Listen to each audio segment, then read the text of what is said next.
the federal government's ban on live sheep. Now, that legislation went through the Senate on Monday, and the government is planning to have that in place by 2028. Now, farmers are going to campaign against it during the next election. Now, I imagine in particular in West Australia, where Labor hold quite a few seats, the farmers are going to be campaigning very hard. As I said, the ban will come into effect in May of 2028.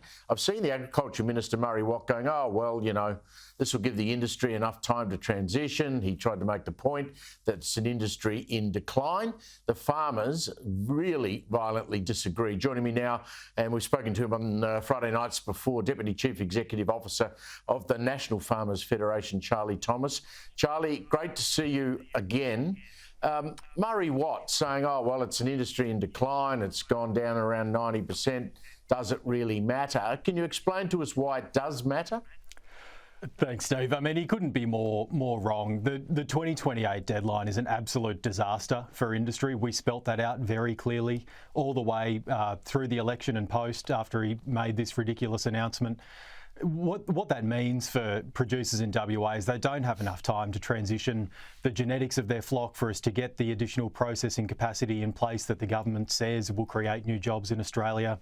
None of that work will be done by the time 2028 rolls around. So what this means effectively, and we've already seen this reflected in the numbers, is people will start getting out of sheep altogether, moving into other production systems, potentially like cropping, and in some instances walking off the land altogether.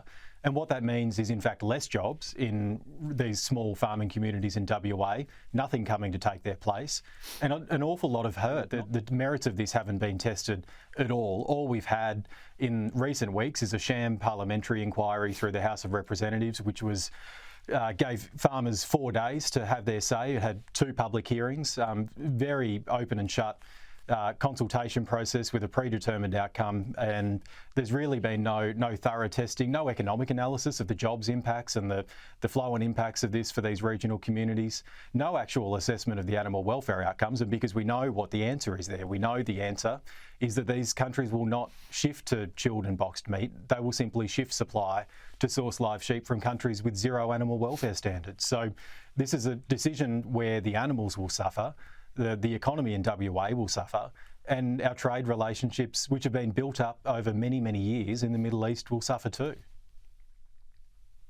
Charlie, potentially an even bigger issue, and this is the issue about visas and backpackers who would spend normally time working in the bush, particularly on those orchard-type operations where they're used for seasonal work. I heard a cherry picker the other day, a cherry orchardist the other day saying, well, mate, I may as well pack up.